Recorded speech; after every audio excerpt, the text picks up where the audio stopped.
Frères et sœurs en Christ, que Dieu vous bénisse puissamment dans le nom de Jésus-Christ. Exhortons-nous, frères et sœurs, sur la parole de Dieu qui est vie et esprit. Que le Seigneur Jésus-Christ vienne nous exhorter par la puissance de sa parole au nom de Jésus-Christ.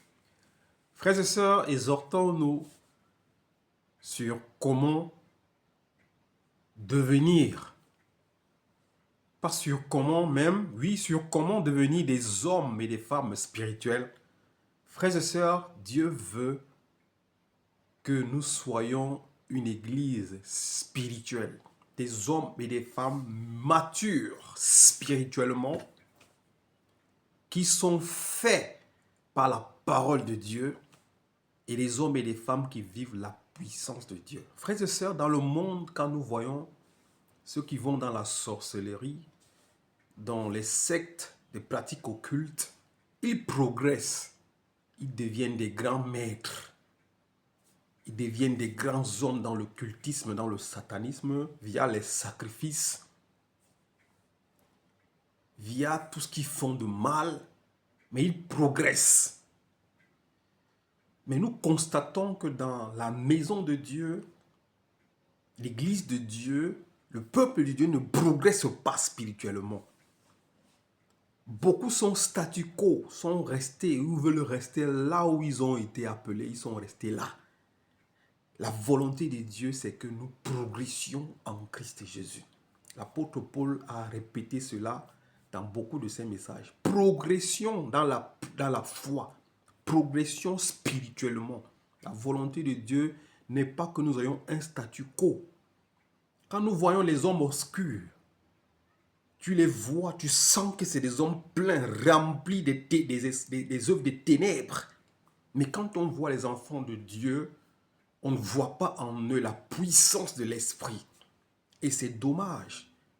C'est l'objet de notre exhortation. Dieu ne veut pas que nous soyons limités, mais il veut que nous soyons pleinement, abondamment remplis par sa puissance. Que le Seigneur Jésus vienne nous exhorter au nom de Jésus-Christ. 1 Corinthiens chapitre 3. 1 Corinthiens chapitre 3. Versets 1 à 3, lisons pour la gloire de Dieu. En réalité, frères, je n'ai pas pu vous parler comme à des gens qui ont l'Esprit de Dieu. J'ai dû vous parler comme à des gens de ce monde, comme à des enfants dans la foi chrétienne. C'est du lait que je vous ai donné, non la nourriture spirituelle, car vous ne l'auriez pas supporté. Et même à présent, vous ne pourriez pas, parce que vous vivez encore comme des gens de ce monde. Du moment qu'il y a de la jalousie et des rivalités entre vous, vous ne montrez-vous pas que vous êtes des gens de ce monde et que vous vous conduisez à la façon de toute humaine. Frères et sœurs, l'apôtre Paul s'adressait ici aux Corinthiens qu'il trouvait encore charnels. Il dit qu'il n'a pas pu les donner de la nourriture solide parce qu'il ne pouvait pas la supporter, la nourriture solide. Parce qu'ils étaient encore au lait. Et la volonté de Dieu, c'est pas que son peuple se limite à être ou à rester dans le lait. Mais la volonté de Dieu, c'est que son peuple progresse, que son peuple grandisse dans la foi et que son peuple soit un peuple fait pleinement par la puissance et la parole de Dieu. Pourquoi? Parce que le peuple était charnel.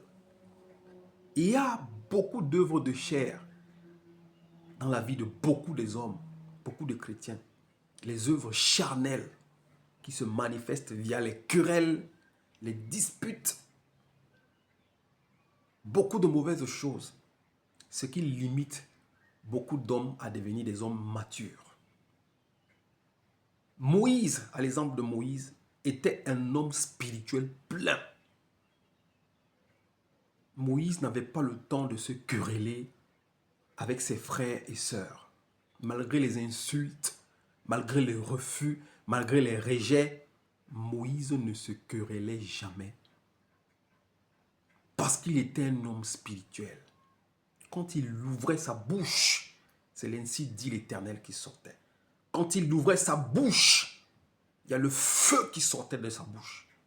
Parce qu'en réalité, Dieu a fait des hommes spirituels, des flammes de feu.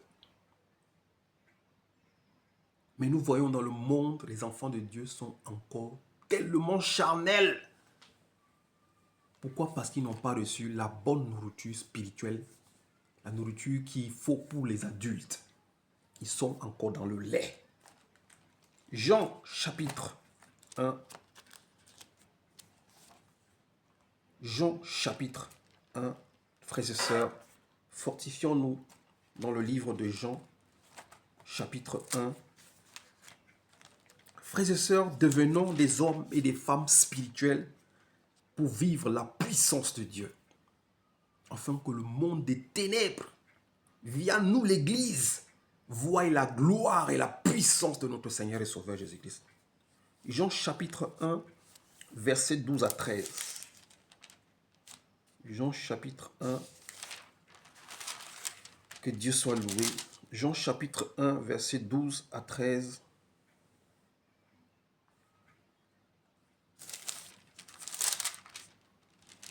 Que Dieu soit béni et qu'il nous donne de devenir des hommes et des femmes spirituels. Jean chapitre 1, verset 12 à 13, il est écrit, je lis pour la gloire de Dieu. Cependant, certains l'ont reçu et ont cru en lui. Il leur a donné le droit de devenir enfants de Dieu. Ils ne sont pas devenus enfants de Dieu par une naissance naturelle, par une volonté humaine. C'est Dieu qui leur a donné une nouvelle vie. Ceux qui ont cru en Jésus-Christ, il leur a donné le pouvoir de devenir enfants de Dieu par la puissance de son esprit. Nous ne sommes pas devenus enfants de Dieu par la chair, ni par la naissance naturelle d'une volonté humaine, mais nous sommes devenus enfants de Dieu parce que nous sommes nés de l'Esprit de Dieu. Alors nous devrions nous conduire, nous devrions nous diriger, non pas selon la nature humaine, mais selon l'Esprit. Celui qui est né de l'Esprit de Dieu doit marcher selon l'Esprit, doit être conduit, guidé, dirigé par l'Esprit. Frères et sœurs, quand nous rentrons dans le monde, il faut que les satanistes, les hommes obscurs, quand ils nous voient, ils voient en nous celui qui est en nous, c'est-à-dire le Christ. Qu'on ne voie pas en toi les œuvres charnelles, mais qu'on voie en toi l'Esprit de Dieu. Parce que c'est cet esprit qui t'habite. Tu es né de cet esprit, tu es habité de cet esprit.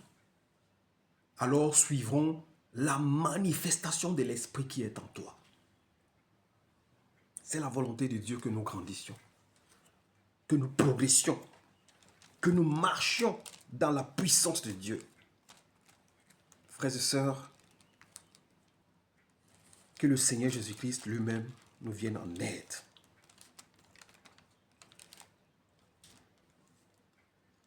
Hébreux, chapitre 5, verset 12.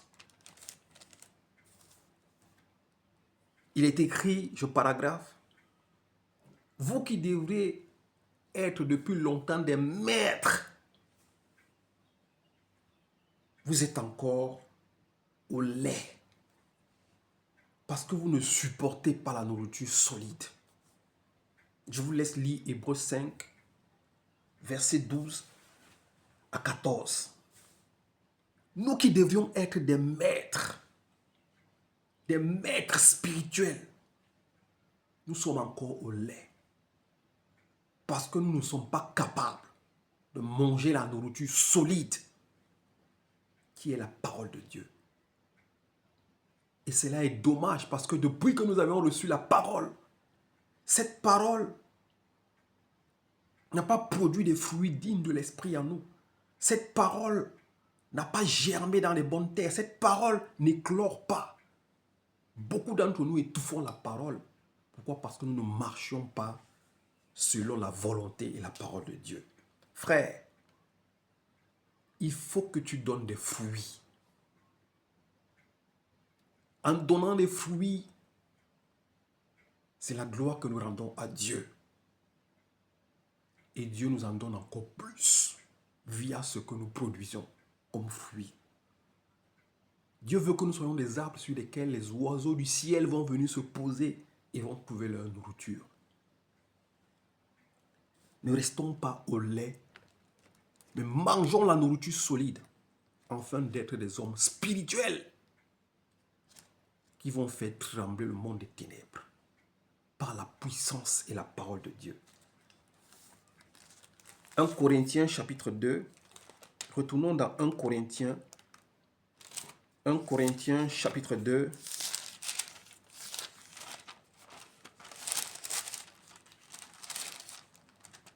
« 1 Corinthiens 2, versets 10 à 16. Il est écrit, je lis pour la gloire de Dieu, 1 Corinthiens chapitre 2, versets 10 à 16. « Or, c'est à nous que Dieu a révélé ce secret par le Saint-Esprit. Dieu nous a révélé les mystères de sa parole par le Saint-Esprit. Tu ne peux pas comprendre les mystères de la parole de Dieu. Tu ne peux pas devenir enfant de Dieu ou devenir spirituel si tu n'as pas reçu la révélation par le Saint-Esprit. En effet, l'Esprit peut tout examiner. L'Esprit de Dieu examine tout. Il n'y a rien qui est caché devant l'Esprit de Dieu. Il n'y a rien que l'Esprit de Dieu ne peut pas examiner. Même les plans de Dieu, pour rentrer dans les plans de Dieu, pour comprendre les plans de Dieu, pour connaître les mystères de Dieu, il faut que tu sois pleinement rempli de l'Esprit de Dieu. L'Esprit sonde les profondeurs de Dieu. Si tu n'as pas l'Esprit de Christ en toi, tu ne peux pas sonder les profondeurs de Dieu. Tu ne peux pas comprendre les révélations. Tu ne peux pas comprendre les mystères de la parole de Dieu. Tu ne peux pas opérer dans ce monde avec l'Esprit de Dieu si tu ne l'as pas.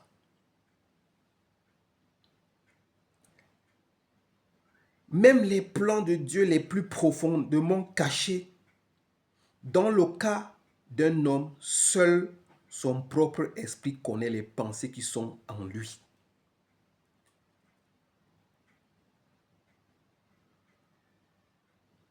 L'esprit de l'homme connaît les pensées qui sont dans l'homme. Quand tu es un homme charnel, tu te limites à l'homme. Tu connais les pensées qui sont dans l'homme. Et tu t'arrêtes là. Mais celui qui a l'Esprit de Dieu connaît les profondeurs de Dieu. Il dit ici au verset 11, dans le cas d'un homme, ça veut dire qu'un homme charnel, seul son propre esprit connaît les pensées qui sont en lui. L'esprit de l'homme connaît les pensées de l'homme. L'homme charnel se limite à la pensée de l'homme, à la sagesse de l'homme. C'est pour cela les docteurs, les grands hommes scientifiques de ce monde qui sont limités à la sagesse des hommes ne peuvent pas comprendre la sagesse de Dieu. Cela ne leur a pas été permis malgré les grandes études, malgré les années des études qu'ils ont eues. Ils ne peuvent pas comprendre la pensée de Dieu parce qu'ils n'ont pas l'Esprit de Dieu. Comme ils sont limités à l'esprit de l'homme, ils ne comprennent que les choses qui concernent l'homme. Au verset 12, il dit,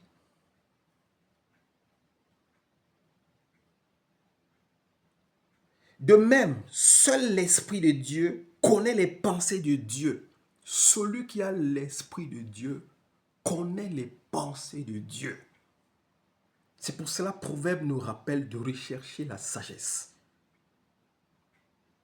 Celui qui a l'Esprit de Dieu a la capacité de connaître la pensée de Dieu. Et la volonté de Dieu, c'est que nous soyons remplis pleinement de son esprit pour comprendre ses pensées, pour comprendre ses profondeurs, pour comprendre son vouloir et le faire.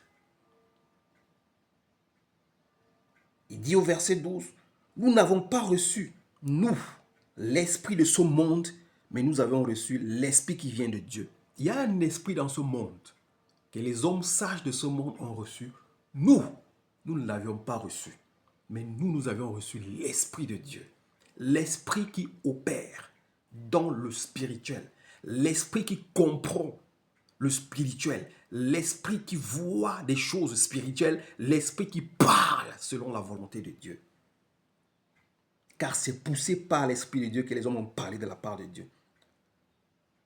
Afin que nous connaissions les dons que Dieu nous a accordés et nous en parlons non pas avec le langage qu'enseigne la sagesse humaine, mais avec celui qu'enseigne l'Esprit de Dieu.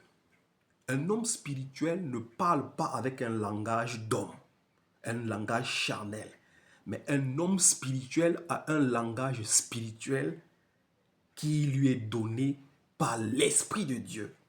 Alors c'est pour cela que quand nous voyons des hommes de Dieu qui parlent encore avec un langage d'homme et charnel, nous disons que la majorité ne sont pas encore matures spirituellement.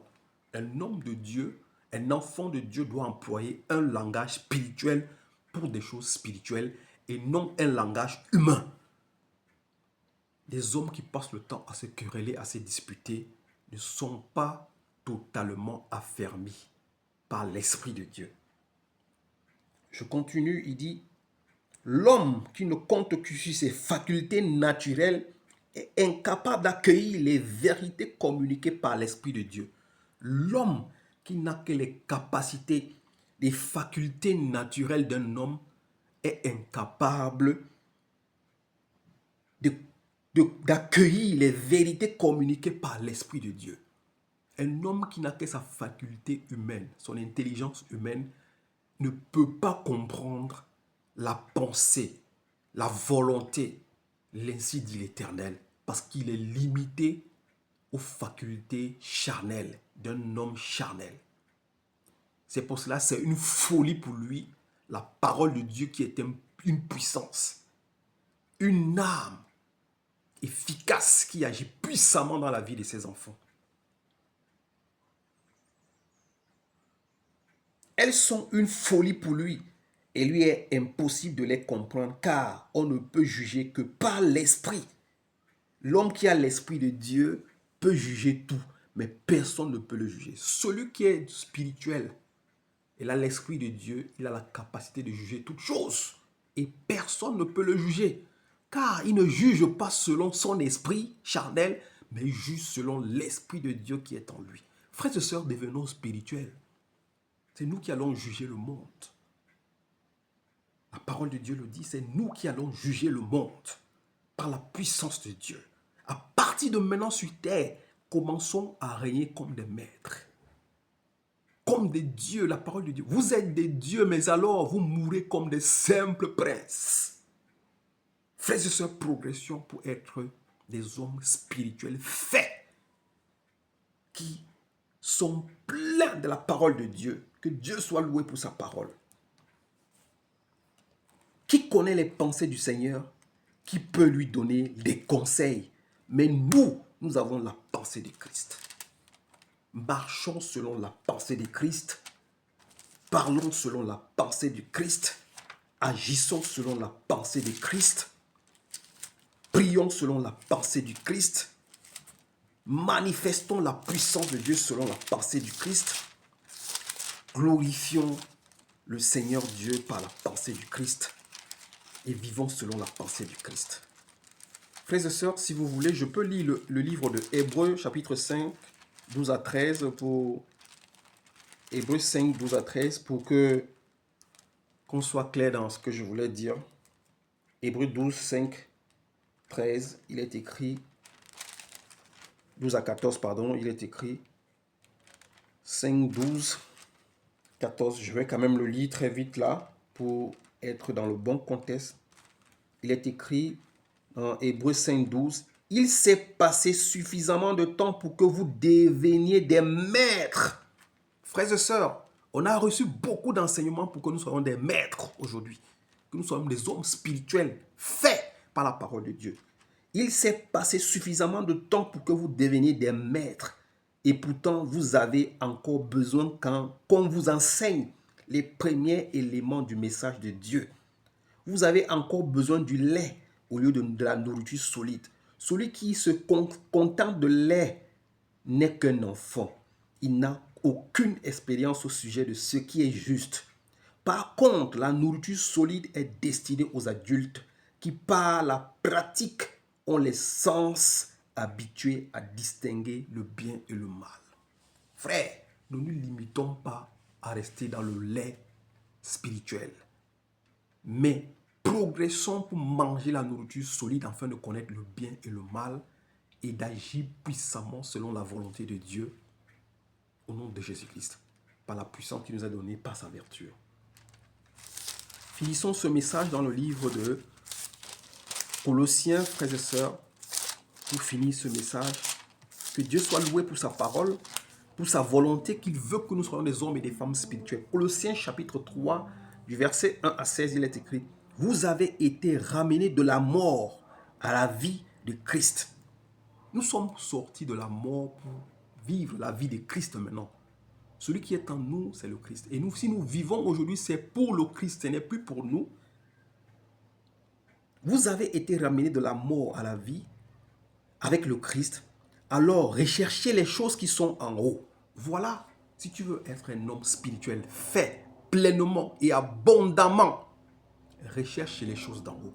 Recherchons les choses qui sont au ciel, là où le Christ siège, à la droite de Dieu. Préoccupez-vous de ce qui est là-haut et non de ce qui est sur la terre, car vous êtes morts et votre vie est cachée avec Christ en Dieu. Votre véritable vie, c'est le Christ. Ce n'est plus moi qui vis, c'est le Christ qui vit en moi. L'apôtre Paul le disait. Notre véritable vie, c'est le Christ. Un enfant de Dieu qui a l'esprit de Dieu devient un homme spirituel. Il marche selon l'esprit. Il n'a plus le temps des querelles, des disputes, des fables et des généalogies, parce que la vie qui est en lui, c'est la vie de Christ.